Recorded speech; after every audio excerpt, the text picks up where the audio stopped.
Welcome back to our series, How to Pray. My name is Avraham Apatow, and we're discussing the topic, the names of God. We're in the second part of our discussion, and we're doing this in relationship to the formula for a Jewish blessing, which includes three specific expressions of God. The first, Lord; the second, our God; and the third, King of the world. The first is in reference to the Tetragrammaton, which was the subject of our previous presentation. And we can relate these three names or expressions to the cosmological picture that we've been describing within our series. That cosmological picture of the ancient world had three levels. There was the earthly level, the intermediary heavenly level of the spheres and planets and constellations, and then there was the divine godly realm, which extended to the source of all creation. So in respect to the Tetragrammaton, the name of God, which we said is relating to God as the source of all existence, most appropriately, this relates in our picture to the outermost layer, the highest level of existence, that is the godly level that surrounds the very sphere of creation. So, surrounding the sphere of creation is a heavenly or divine level. That's not a physical part of creation. And that extends to the very highest conception of God, which we can imagine as an infinite space surrounding the sphere of creation. Now we can picture this physically in our imagination, a space surrounding a sphere. But that picture is just a representation of this notion of a transcendent God. And one of the great theological questions is, how can we relate to a God that has no image, that has no actual manifestation of his reality, and is so beyond our conception that it's beyond the grasp of human understanding? Moreover, if he's beyond the creation, how can we have any experience of him? So the Jewish tradition has a very beautiful answer to this, and that's really the central theme of today's discussion. Because although God in himself is beyond human comprehension, and we have to respect his ultimate majesty and supremacy over all of his creation, and that is why he's the Lord of all, and why we are in a state of awe before him. But despite that, it doesn't mean we can't have a relationship with him. And that relationship comes because he's the God of creation. He's the God who extends his power throughout every aspect of creation. And this is expressed by the name our God. So,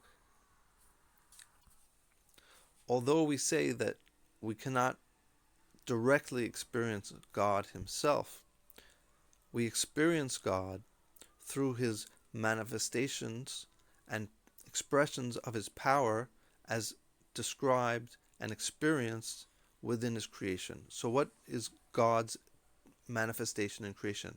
That is his wisdom, his love, his power, his providence, his the nourishment and constant life force that he gives to all the workings of creation.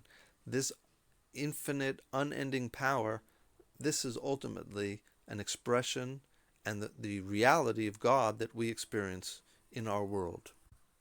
Now, when we put it in this context, we can see that all these powers, that is, wisdom, life force, constant motion, infinite motion, all these powers are the very descriptions of the gods of the ancient world. In the ancient world, there was a God of love, a God of providence, a God of power, a God of war, gods for every aspect of the manifestation of power in nation, power within nature.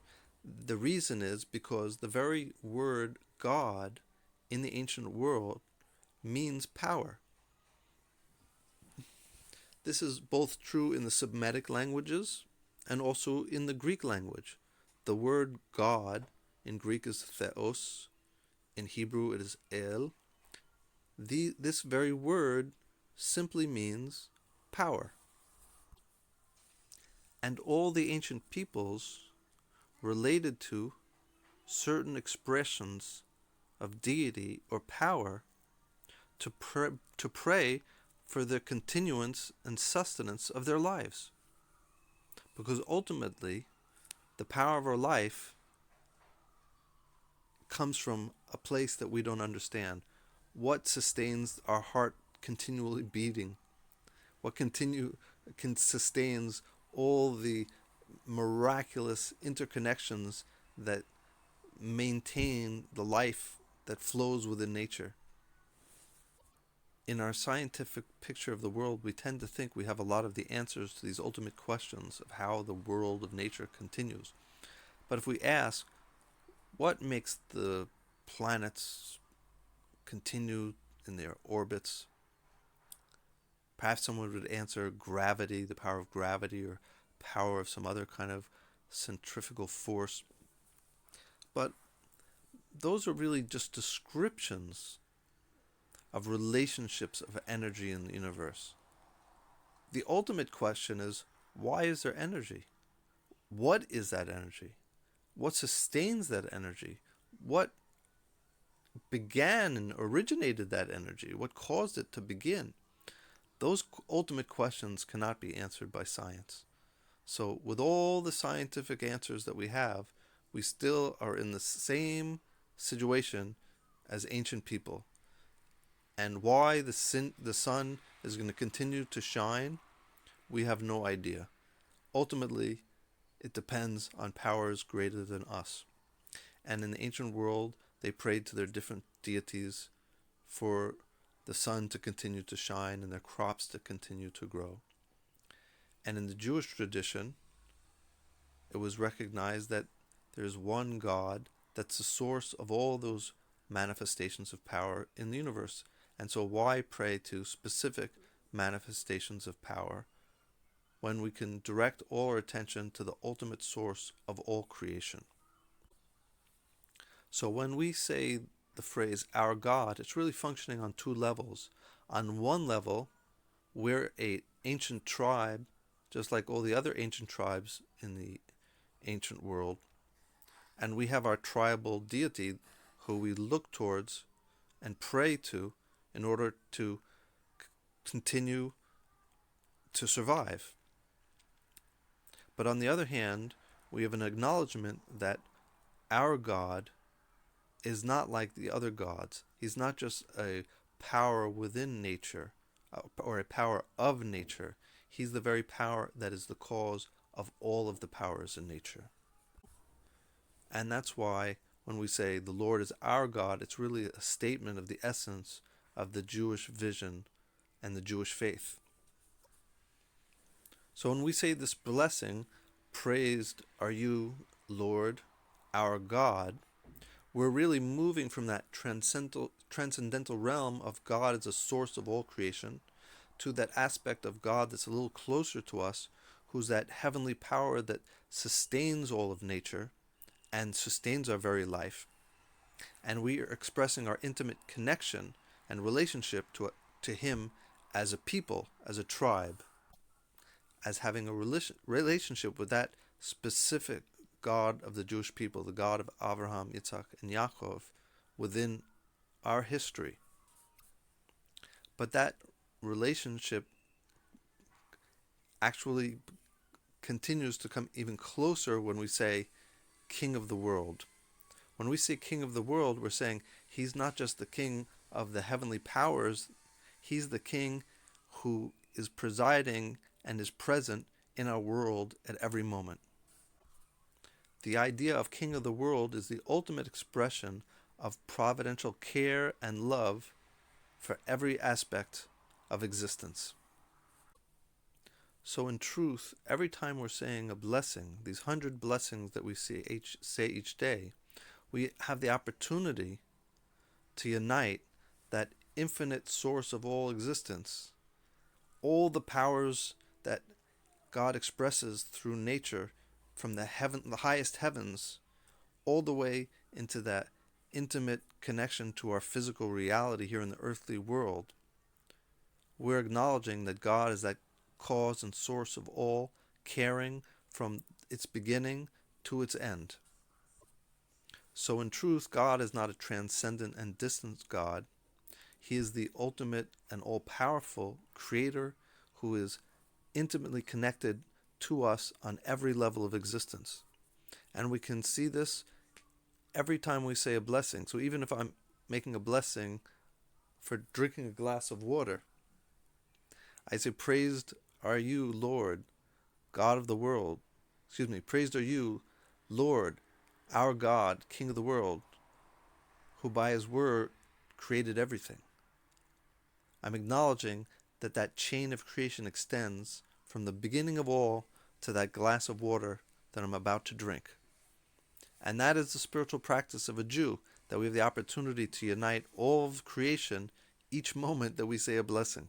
And we're actually expressing our very vision of the cosmos and God's presence in the cosmos within that formula. And as individuals, we have the opportunity to recognize our place in the creation, that despite our exalted status as human beings with reasoning powers, we're still creatures, part of the natural world. Our life is very dependent on powers beyond us, and ultimately dependent on the power that created everything and sustains everything at every moment. And that allows us to see ourselves in proper perspective, with appropriate humility and sincerity and honesty to our connection and appreciation to our Creator. So this is the reason that our sages thousands of years ago instituted this practice of saying 100 blessings a day, is for us to realize this understanding and to bring it into expression within our physical activities in life when we're saying blessings upon eating or fulfilling commandments. We're able to express our faith in God. And ultimately, though there are 3 levels of creation and 3 expressions of God connecting to these 3 levels and uniting all the levels of creation, our concluding blessings always finish with one name of God, the Tetragrammaton, because all these 3 aspects are not something separate. They're just 3 expressions of how we understand the one creator of the universe.